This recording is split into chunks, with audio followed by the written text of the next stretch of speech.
Hi, welcome back to 1903 Spring Roll. Today we're going to be taking a look at the rest of the 1920s British Mount Everest climbing expeditions. Schoolteacher and renowned mountaineer George Lee Mallory stayed out of the war due to pacifist beliefs. However, after several of his students, his brother, and two close friends enlisted, in December 1915, George Mallory would answer the King's call. Assigned to the 40th Siege Battery Royal Artillery, he would take part in the bombardment during the Battle of the Somme. From a letter to his wife, "It was very noisy. Field batteries again firing over our heads. Of course there were plenty in front of us too. And most annoying of them, a 60-pounder which has a nasty trick of blowing out the lamp with its vigorous blast." He also wrote of the dead, "I don't object to corpses so long as they are fresh. With the wounded it is different. It always distresses me to see them." After surviving the Great War unscathed, Mallory returned to teaching at Charterhouse, now haunted by the 686 pupils lost to the Great War. He returned to mountain climbing, with him once having pioneered a route in failing light to retrieve his pipe. Despite a climbing club rule against naming routes for their pioneers, it was written into the book as Mallory's Pipe, a variation on Route 2. This climb is totally impossible. It has been performed once in failing light by Mr. G.H.L. Mallory. With a natural eye for routes and a talent matched only by George Finch, he was invited to the 1921 Everest reconnaissance. His medical report indicated a chest of 35 inches, a height of 5'11", and a weight of 159 pounds. It also recorded that Mallory was, quote, "in every respect fit." The 1921 expedition's journey across the Indian subcontinent was rather uneventful except for Dr. Alexander Kellis's death on June 5th. During his reconnaissance, Mallory would do a first ascent of Ring, a mountain of 22,250 feet. He identified the South Col for the first time, which would be used by Hillary and Tenzing in their first confirmed ascent of Everest. The North Col seemed more promising to him, however. Much of the rest of the expedition was spent in tents due to bad weather, but on September 22nd, Mallory, Howard Bury, Bullock, Morsehead, and Wollaston started climbing towards the summit. Everyone was miserable after spending a night at 22,350 feet, except Mallory. Mallory, Bullock, and Wheeler continued with 10 porters, only 8 of which were in shape to climb. Mallory recorded of the North Col, quote, "Nothing very remarkable remains in my mind about the ascent to the North Col." Mallory alone felt good enough to continue, and Wheeler wrote of him, "Mallory was in the best shape of all of us, apparently perfectly fit. Bullock about cooked. I was fairly fit except for my feet. The wind beat them back, along with the state of other climbers." Mallory did come away without glory, but with knowledge that would serve the 1922 and 1924 expeditions well. The North Col would change with every climb, and the summit was a dangerous goal. As would be an issue on other climbs, the extreme wind caused frostbite, and Mallory spent an hour bringing circulation to Wheeler's leg, saving his feet from amputation and Wheeler's life. Thus, the 1921 expedition ended. The climbing and expedition party of 1922 was rather interesting. It consisted of Howard Somervell, Dr. Arthur Wakefield, Edward Teddy Norton, an Australian, George Finch, Edward Strutt, Henry Morsehead, Dr. Tom Longstaff, and Geoffrey Bruce. Much like Dr. Wakefield, Howard Somervell served as a surgeon during the Great War. He joined the 34th Division's Casualty Clearing Station in 1915. July 1st, 1916 saw him at Vecamon. He wrote, "I don't remember a single man who even suggested that we should save him and not the fellow next to him." 12,000 wounded reached his casualty clearing station, and he remained a staunch pacifist for the rest of his life. On one occasion, he was operating on a wounded man, and the King of England was there observing him. He continued the operation utterly ignoring the King of England.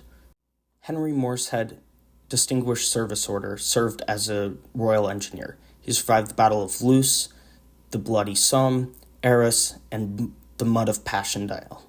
He was sent home with trench fever, where he was given a coward's white feather. 2 months before the armistice, his war ended when he was wounded by a shell splinter to the leg. Edward Struck, CBE, DSO, served in the Second Boer War and was heavily decorated during the war, wounded during a rearguard action on the retreat from Mons. He would serve the rest of the war as a staff officer at Salonika. Finch, MBE, was a gas officer at Salonika. Norton's war service was mildly eventful. He was a statistical oddity. He served in every British campaign from the Aisne to the Allied offensive of 1918. During the Kaiserschlacht, he lost his brother to friendly French artillery fire and had his artillery battery overrun. He was decorated with every single medal except the Victoria Cross. On the journey to India, Mallory bunked with Wakefield and did an intense exercise routine. Mallory argued successfully for the inclusion of Finch, the finest ice climber alive, into the summiting team. On the journey, Finch's lessons about the use of oxygen left a mark on Mallory, who would write that the gas would serve us well enough without physiological dangers from a camp at 25,000 feet. The journey was uneventful, and on May 10th, Mallory and Somerville were ordered to set up Camp 4. May 12th saw the pair at Camp 3 and setting up a route to Camp 4, as well as scouting Everest. They waited for the rest of the expedition at Camp 3, reading aloud and playing cards where they formed a friendship. Mallory wanted Norton, Morshead, and Somerville for his attempt. The four made Camp 4 with 9 Tibetan porters on May 15th. Mallory and Norton shared a tent, and at 7 a.m. they set off with 5 fit porters. The rest were sick, having sealed their tent flaps. Wind and cold were the main obstacles, with Mallory wearing a sweater and silk shirt underneath his other layers. In a moment of outstanding competence, Norton lost his pack to the mountain when George Mallory accidentally knocked it over and sent it thousands of feet down. By noon, they made it to 25,000 feet, 4,000 feet of elevation short of the summit. No climber made it there without frostbite, however. Morshead in the worst shape, Mallory's fingers frozen, and Norton's ear swollen. They spent the night at the highest elevation anyone had ever slept up to that point, Mallory and Norton sharing a sleeping bag. The morning saw their provision bag get knocked onto a small ledge about 100 feet down, with Morshead retrieving it. When they set out, Morshead had to stay behind, hoping that the climbing machine would kick in. Mallory pressed on with Norton and Somerville. They made it to the North Ridge, where Norton rubbed Mallory's feet warm, and Mallory shed a pair of socks as his boots were too tight. At 2:15, after more than 6 hours, 3 ate and made the hard decision to return to camp. They had strength left, but it would take them about 4 hours to reach the Northeast Ridge. Mallory recalled, "We were prepared to leave it to braver men to climb Mount Everest by night. At an altitude of 26,800 feet and 2,200 feet below the summit, the three had set a world altitude record. At 4 p.m., they made it to camp in Titan with a very battered Morshead. Norton and Somerville flanked Morshead, suffering from severe frostbite, while Mallory led. Unfortunately, Morshead and Somerville simultaneously slipped, dragging Norton down. In a display of his mountaineering prowess, Mallory dug his ice axe into the snow and spun a coil around it. Although Somerville and Norton both used their axes as brakes, Mallory saved the party's lives. Morshead, at this point, was completely irrational, absolutely spent and content to die. A few steps at a time, the party made their way towards Camp 4. The fort took over 7 hours to descend 2,000 feet due to Morshead condition, but they made it to Camp 3 without drinking any water. At the site of the camp, all discipline broke in favor of water, and they tumbled down the moment caught by Finch's camera. Wakefield treated the men, but Morsehead would eventually lose 3 fingers. Finch and Jeffrey Bruce's attempt was more successful. They camped at 25,500 feet and spent the night fighting for their lives in a sudden storm. Low on provisions, they spent another night cold and hungry. However, they did have plenty of cigarettes, because Finch believed that it increased the amount of carbon dioxide in the bloodstream and somehow that made a better climber. I'm just as confused as you are. Anyways, this means that they smoked possibly the highest cigarettes in history. Unfortunately, the brand that Finch smoked has been lost to history. With morale low, Finch rigged oxygen tanks to allow each man a little oxygen throughout the night. The next day, they set out, hopes high. At around 27,300 feet, just 1,700 feet shy of the summit, Bruce's oxygen apparatus failed. Finch fixed the device, but the pair could advance no further. It is worth noting that Bruce had never been on a mountain before in his life, which shows just how important oxygen was. Bruce had approximately 3 days to become a mountaineer. The pair had absolutely smashed the world altitude record.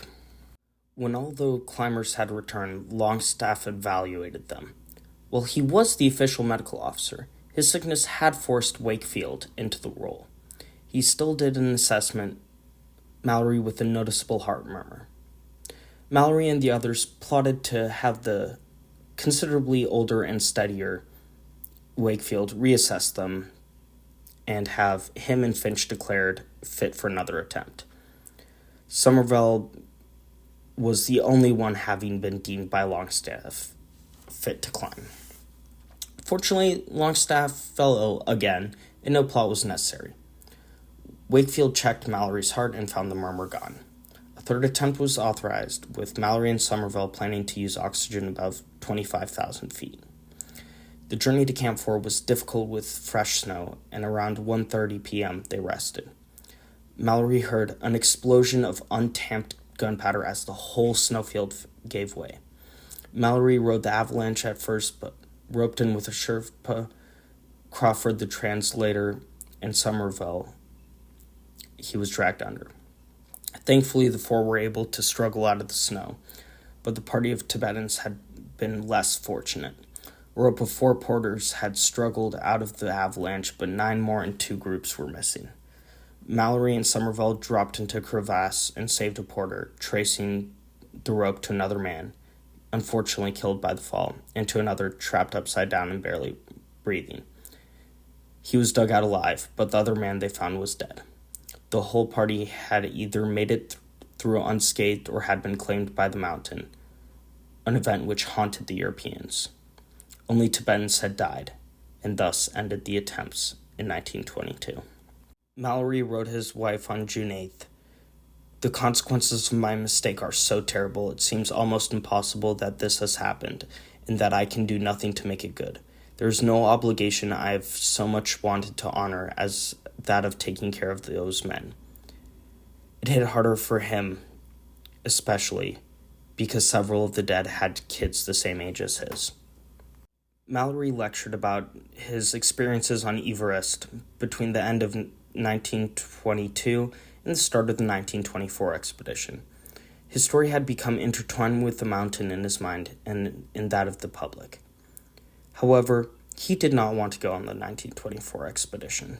The avalanche had rattled him, and he wanted to spend time with his kids who had grown up without him between the Great War and the 2 Mount Everest expeditions. The 1924 expedition had Mallory as the lead climber. He was the only man to have been on the first 2 expeditions still in climbing shape. Jeffrey Bruce and Howard Somerville would return as mountaineers. They had done brilliantly on Everest in 1922 despite Bruce having never been on a mountain. Teddy Norton was made second in command. Several new members were selected, with other climbers out due to internal politics or other obligations. Noah Odell, Bentley Beatham, and John DeVars Hazard were selected with mountaineers, along with the youngest member of any expedition to date, Andrew Irvine, a university student. The expedition's journey across India was marred by General Bruce, the expedition leader, coming down with malaria, Beetham having dysentery, and Mallory getting appendicitis.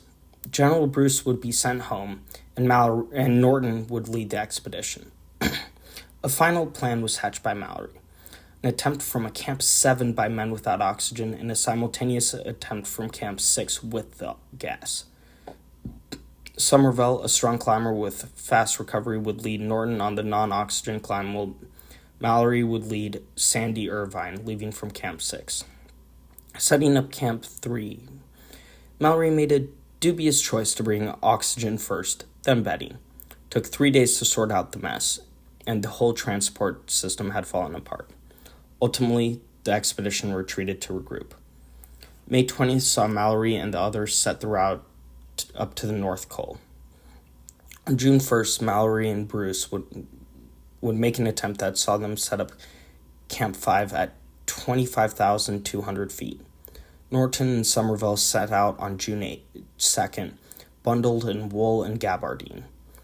They set out from Camp 5 the next day at 9, setting up Camp 6.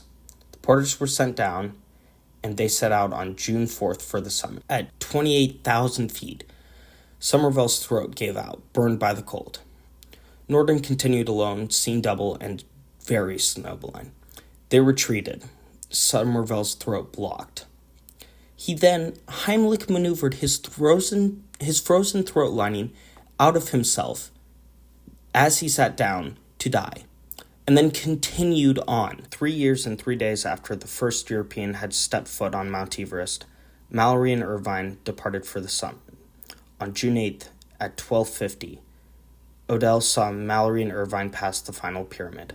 This is the last anyone saw of the pair alive. Mallory's body was found in 1999, and Irvine's foot in 2024. Unfortunately, there's no consensus on whether or not they made it to the top of the summit. Some evidence points towards Mallory having made the summit, although it is impossible to know until the rest of Irvine's body is found. His vest pocket camera would have contained pictures from the summit, proving that they were there, and the manufacturer of the film has said that it would be able to survive being frozen for that long. Unfortunately, some climbers say that even if they had made the summit, part of the challenge is making it back alive. What do you guys think? Does it count if they did make it to the top? Thank you guys so much for watching, and I hope you enjoyed this video.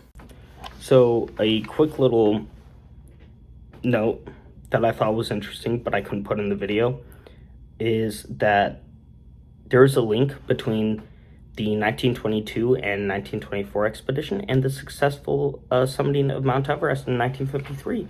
So, Teddy Norton was part of the 22 and 24 expeditions. He was also part of the 1952 Swiss expedition, and on that expedition there was a Sherpa named Tenzing Norgay, who would later become famous for successfully summiting Mount Everest, along with Edmund Hillary. I just thought that was cool, and I'd throw it in at the end of the video.